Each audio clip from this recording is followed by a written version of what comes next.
In this video, we're going to talk about slurring across two strings and the technique involved to do that.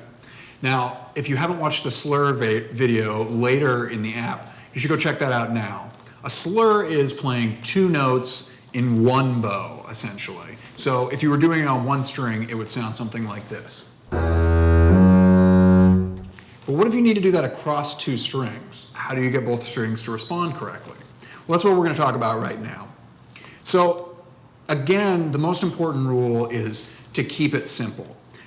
You don't want to try and have an enormous amount of moving parts while you're trying to slur across the strings. Rather, you want to use the good string crossing technique that we talked about earlier and keep the stick directly over the hair and the hair flat and the bow perpendicular to the bridge. Doing that is going to keep your technique the same between both strings that you're trying to slur to. Also, it's really important to make sure that the bow continues to move smoothly as you cross the strings. Some people want to play and catch the second string, which technically isn't a slur and will also make it more difficult for the second string to respond. Rather, you want to play and keep the bow moving, like that.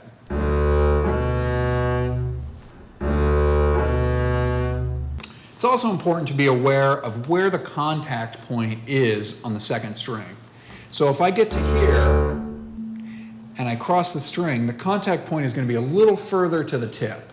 Just being aware of that will help you get the second string to respond. Remember to keep the bow moving very smoothly. If I were to do that on an up bow, it would look like this.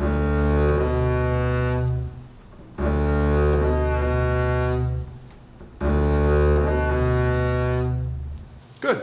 Try practicing your string crossings with a slur and see if you can get both notes to sing beautifully, respond immediately, and be totally connected in the slur playing.